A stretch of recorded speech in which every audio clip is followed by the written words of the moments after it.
Nuevamente nos encontramos en una salida del Living del Popular, nos encontramos con Daniel Marsiglia, dirigente del partido, miembro de la Comisión Pro Referéndum de la LUC.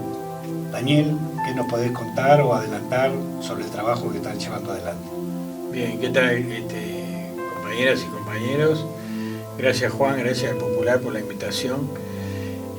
Bueno, creo que estamos en una situación bien complicada. Acabamos de terminar una reunión de la dirección del partido, del secretariado, donde de alguna manera fuimos colocando algunos ejes. Evidentemente que el análisis tiene un carácter internacional por algunos fenómenos que se vienen desarrollando, pero fundamentalmente si lo vemos en términos de nuestro país, el partido estuvo analizando algunas cuestiones, una que tienen que ver con el contexto del gobierno en términos de lo que significó la última reunión de presidentes por el tema del Mercosur. No vamos a ahondar en eso ahora, pero evidentemente nos dejó bastante preocupados. Pero fundamentalmente pusimos el énfasis de nuestro análisis y algunas medidas que tienen que ver con las dos situaciones bastante complicadas que se expresan en términos de lo que es la pandemia. Ahí como Frente Amplio tuvimos una reunión muy importante de la Comisión de Seguimiento de la Presidencia para de alguna manera analizar el tema del comunicado que habían sacado las sociedades médicas junto al SMU, FEMI, y a su vez en el día de ayer domingo también tuvimos una muy buena reunión, fue pedida por el Sindicato Médico, FEMI y las sociedades médicas. Lo puedo decir hoy que fue un pedido que se hizo a todo el sistema político y en todo caso ayer en una reunión maratónica de estas organizaciones médicas se tuvo entrevista con todo el sistema político, ¿no? Tratando de trasladar y colocar un diagnóstico muy preocupante que nos coloca estas sociedades médicas y científicas en términos de la situación de pandemia que cómo se viene desarrollando en el país y explicando el porqué del comunicado donde se colocaba el colapso que se podía estar llegando, y hoy lo podemos estar mirando en los medios, el colapso que se podía estar llegando en términos de CTI y eso, ¿no? Pero ellos avanzaron un poco más porque esto tiene que ver con una situación que tiene que ver a todo el sistema de salud, ¿no? Acá lo que está generando ruidos y un caos importante es todo el sistema de salud, no importa los prestadores, sean públicos o privados, sino que tiene que ver con todo el sistema, no importa si es Montevideo Interior, estamos hablando del sistema y estamos hablando de todos los niveles, ¿no? Hay dificultades en el primer nivel de atención también, y eso por supuesto después genera en escalera el segundo y tercer nivel. A todo nivel del país, ¿no? Sí, a todo nivel del país y a todo nivel de los prestadores, a todo nivel del sistema de salud, ¿no? Porque una cuestión es que uno puede hablar de las camas y de los temas de COVID, pero evidentemente que acá hay una situación que se generaliza en toda la estructura de la salud, en términos de que se van reconfigurando algunas áreas a partir de la dificultad que se tiene ya para atender, ahí sí, específicamente COVID. Entonces, hay un desgaste muy importante, un agotamiento y un cansancio y una saturación de todo el sistema en términos fundamentalmente de los recursos humanos, médicos, de enfermería, del personal de limpieza, es decir, por eso hablamos del conjunto del sistema, ¿no? Fue una reunión muy buena. En ese sentido, como Frente Amplio, nosotros seguimos pensando y volvemos a reiterarle al gobierno que acá lo que hay que ir a un gran diálogo político y social para poder construir las diferentes respuestas a los diferentes escenarios que se vayan colocando, ¿no? Es decir, hay una cosa que decían ayer los médicos, ¿no? Dice uno capaz que cuando ve venir esto se empieza a preparar para la guerra o la batalla. Bueno, no, ya estamos dentro de la guerra y la batalla, por lo tanto, medidas que se puedan estar tomando, no, ahora hay que encarar directamente el problema que ya está instalado, ¿no? Y en ese sentido vos precisás ir a un gran diálogo político y social, donde esté todo el sistema político, donde esté el gobierno fundamentalmente, que es el actor fundamental que tiene que tomar medidas, pero también toda la parte de los sectores sociales, llámese de los científicos, de los médicos, pero también de los trabajadores, que son los que están en primera línea del combate a esta pandemia. Por lo tanto, este es un elemento que para nosotros hoy en la dirección del partido es central, porque nosotros acá lo que queremos es abrir un gran debate ético en la sociedad, porque lo que nos importa es la vida de nuestra gente, de nuestro pueblo, y eso está como cuestión superior por encima de todas las cuestiones. En ese marco, en ese cuadro es que nosotros nos seguimos moviendo en términos de lo que es la recolección de la firma. Cosa que se ha complejizado por esta situación que venimos conversando, pero acá hay un quiebre muy importante que también el gobierno tiene que dar una señal al sistema político. ¿Cómo haces tú para defender el derecho ciudadano, ¿no?, de poder ir, juntar firmas y poder llevar a referéndum un conjunto de artículos, 135 artículos que están en la ley de la LUC, que lo que hacen es justamente ir hacia atrás en las conquistas que se habían logrado y en aquellos escenarios donde tendrías que haber reforzado desde el punto de vista de los recursos humanos y financieros y económicos por la vía del presupuesto, por la propia LUC, para decir voy a atender la situación sanitaria del país, es todo lo contrario, ¿no? Hay recortes en áreas de ciencia y tecnología, hay recortes en la universidad, es decir, te comés la patilla, salís a hablar de qué grande que es el sistema de la universidad, lo que significó el avance que hemos tenido en ciencia y tecnología e investigación que permitieron un conjunto de herramientas para enfrentar la situación de pandemia, pero a su vez, cuando tenés que reforzar esas cuestiones, tanto en la luz como en el presupuesto, vas marcha atrás. Entonces, ¿cómo hacés vos para defender el derecho ciudadano de tratar de juntar firmas para lograr el referéndum, para que después el pueblo decida, ¿no? Porque acá el problema más grande que tenemos es que si es una ley tan buena, como dice, ¿por qué no hay un debate público, transparente? Claro. ¿Por qué los grandes medios de comunicación no nos llaman, no nos convocan para abrir un debate democrático, transparente, plural, a todo el sistema político, a aquellos que defendieron estos 135 y aquellos que estamos en contra de estos 135, para que la ciudadanía, en primer lugar, esté informada, porque la gente hoy te firma, y te firma cuando le empezás a hablar que lo que buscamos es un debate democrático. No te pregunta específicamente el artículo que... No, porque no tiene ni idea. Entonces, de todas formas, esta es una gran barrera que tenemos desde el punto de vista comunicacional para que la gente pueda informarse, la ciudadanía.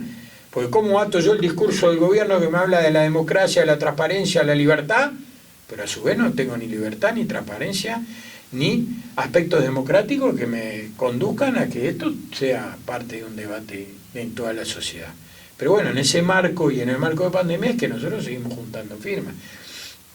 Nos propusimos varios objetivos, ahora nos proponemos un objetivo que va a abarcar hacia el 1 de mayo y en eso vamos a seguir trabajando con los cuidados del caso. No se levanta la recolección de firmas, sino que lo que hacemos es tratar de reacomodar desde el punto de vista logístico y organizativo la recolección de firmas, ir más al cuerpo, ¿verdad? No estamos alentando ningún tipo de aglomeraciones ni nada por el estilo, porque estamos en una situación compleja, pero queremos defender nuestro derecho y los derechos se defienden si somos capaces de lograr las 700.000 firmas. Ahora, en ese sentido nosotros algunas movidas que intentamos hacer que tienen que ver que el Parlamento en todo caso es juez y parte en esta historia, porque te vota una ley, pero a su vez después te vota una ley que no te permite hacer movilizaciones, no te permite esto. Entonces, bueno, queremos llevar el debate nuevamente al Parlamento, ahí estamos tratando de generar las condiciones para tener una entrevista con Beatriz Argimón como presidenta del Senado y vicepresidenta de la República, para que se instale el debate en el Parlamento en la necesidad de poder pedir una prórroga en términos de evaluando la situación que hoy está viviendo el Uruguay desde el punto de vista sanitario. Y ahí hay algunos antecedentes muy importantes, como por ejemplo la ley que se pudo hacer por todo el sistema político para correr las elecciones departamentales. Entonces, claro, defendamos desde el Parlamento de alguna manera ese instrumento. Y el derecho, defendamos el derecho del ciudadano que está en la Constitución, ¿no? Entonces, si vamos a ir todo por la Constitución, defendamos también esa cuestión. Y ahí es una de las cuestiones que estamos también trabajando y seguir trabajando para cumplir el objetivo de llegar al 1 de mayo a poder nuevamente un objetivo importante para el remate final de mayo y junio para lograr las 700.000 firmas. Seguimos trabajando con los cuidados necesarios, seguimos organizando con el conjunto de la Comisión Pro Referéndum algunas actividades. Lo que sí aflojamos es el término de que no haya aglomeraciones, ¿no? Pero el trabajo de ir a puerta, al padrón de todos los adherentes de los Frente Amplio, el trabajo del manzanero, ¿no? Y decíamos nosotros, ¿por qué? Si yo tengo 20 manzanas en mi comité de base, bueno, yo tengo que tratar de decir cuántos compañeros tengo hoy para salir. 10 compañeros, bueno, 2 por manzana, ¿no? 2 por manzana y hacemos las manzanas. Y nos comprometemos, así los sindicatos a nivel del padrón que tienen de adherentes del PCNT, que son cerca de 400.000 también, ¿cómo atendemos directamente ese trabajo capilar que lo vamos a seguir desarrollando más allá de la pandemia, ¿no? Che, Daniel, y sobre el tema se está apuntando justamente desde el gobierno, pero también de la Fuerza Viva, a tratar de que la movilización sea lo mínimo posible. Bueno, ahí sí, ahí estuvimos viéndolo, es decir, como parte del Frente Amplio, y hoy lo valorábamos y lo analizábamos en la dirección del partido, porque también es un planteo muy fuerte del movimiento sindical, que tiene que ver con el diálogo político y social para tomar las medidas sanitarias de restricciones, por ejemplo, ir a lo que fue en marzo del 2020. En marzo del 2020, ¿no? Es decir, hay algo muy simbólico, lo decía el otro día en la reunión que tuvimos con las sociedades médicas, ¿no? Cuando va la gente le dice cerré los shopping, es como que empieza a entender. Porque lo que pasó en marzo del 2020 fue eso, se cerraron los shopping, estaba de licencia la construcción, muchos gremios de licencia, la enseñanza toda estaba de vacaciones, entonces pudiste generar esa restricción en la movilidad, casi 3 semanas, que fue importante. Pero fue en un escenario donde de la ola, digamos, la primera ola, todavía no había llegado al país, pero ahora estamos en una situación complicada. Entonces, volver a esa situación significa inmediatamente, ¿tá?, colocar los elementos económicos y sociales para resolver la circunstancia que determina si vos vas a una restricción de ese tono, ¿no? Y esto significa poner plata. No resolvemos esto solamente con el aporte que se haga con los sueldos altos de lo público. Acá tenemos que ir a un escenario mucho más importante. Hay datos muy interesantes que todo el mundo puede entrar en la página del Banco Central, ¿no?, donde hay datos interesantes que marcan que en el 2020 hubo un incremento de casi un 9% de depósitos de residentes uruguayos en lo local y en el extranjero. Estamos hablando de más de 4.000 millones de dólares en el 2020. Así que los mallas de oro que nos habla la calle Pou, ¿cuál es el aporte que van a hacer? Porque esos mallas de oro que estamos hablando, lo dice el Banco Central, de más de 4.000 millones de dólares depositados en el sistema financiero, no eligieron invertir en el Uruguay. Es decir, quisieron mantener la renta de su capital y por lo tanto colocaron los dineros en las cuentas y fundamentalmente en el exterior, que yo tengo los datos acá porque lo dice el propio Banco Central, ¿no? Pero fíjate que en septiembre del 2020, y esta es una información que viene del Banco de Pagos de Internacionales, habla de que en plena pandemia, ¿no?, que estaba pasando acá en nuestro país, hubo, ¿tá?, depósitos en el exterior que aumentaron en 1.718 millones de dólares. Y los países predilectos fueron Estados Unidos, Suiza, Reino Unido, España y Luxemburgo, ¿no? Vos fijate el dato que dicen, ¿no?, el propio Banco Central. En septiembre de ese año, ¿no?, dice, con base en la información publicada por el Banco Central, el año pasado los agentes residentes en la economía uruguaya controlaban activos externos por un valor superior a los 27.000 millones de dólares. Es decir, algo de recursos puede haber. Exacto, no queremos ir por el déficit fiscal porque nos preocupa. Perfecto, no vayamos, pero hay otro dato que es interesante que lo dice el Banco Central, ¿no? Fíjate que durante el primer año de la pandemia, los fondos del sector privado residente depósito en el sistema bancario uruguayo se incrementaron en 2.697 millones de dólares. Las cifras determinan lo que decía, ¿no?, un 9% de aumento, pero hay un dato que es todavía más importante, ¿no? de 3 millones de cuentas, aproximadamente un 2% más que en el año previo, ¿no? Y esto lo saca a búsqueda, dice, ahora bien, cuando desagregar por montos se advierte que el crecimiento se concentró en las franjas más altas. Quiere decir que si vos no querés ir por el déficit fiscal, no querés, bueno, hay un sector oro que no está invirtiendo en lo que vos querías.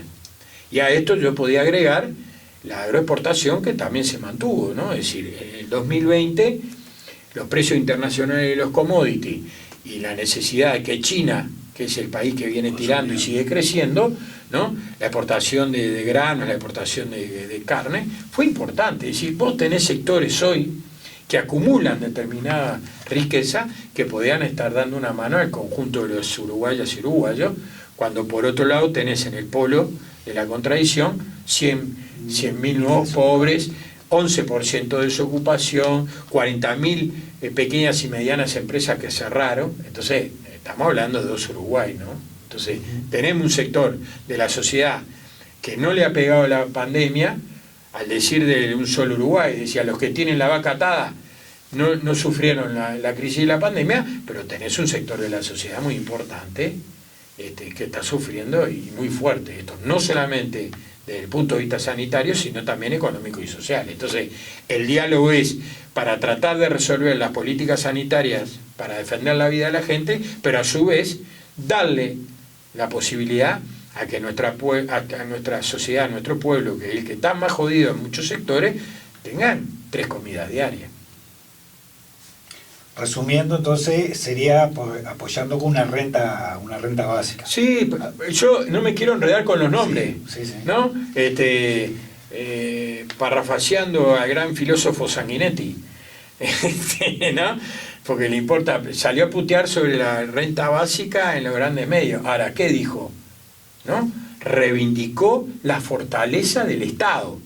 Y cuando reivindicó la fortaleza del Estado, colocó los elementos que vienen de nuestro gobierno, porque habló hasta de la tarjeta de Uruguay Social como uno de los elementos que ha posibilitado. Ahora, cuando vos hablas de la tarjeta de Uruguay Social, no podés hablar diciendo que vas a duplicar, me estás hablando de que estás poniendo 450. El instrumento de la tarjeta de Uruguay Social lo que tiene que posibilitarte es que la gente acceda por lo menos a una canasta básica, por lo menos a un salario de 13.000, 14.000, 15.000, algo básico y todo. La fortaleza del seguro de paro, todo eso, bienvenido sea, es el Estado, pero me parece que la ortodoxia ideológica y neoliberal del gobierno no les permite ir justamente a jugar un papel relevante del Estado. Hay una ausencia del Estado. Cuando ellos te colocan en esa ortodoxia la libertad responsable, te está diciendo, hacete cargo vos de si poder comer, comé, si te morís por culpa tuya. Y yo el Estado, por fuera, no me hago cargo. Ese es el tema. Bueno, muy bien. Gracias. Muchísimas gracias a todos ustedes.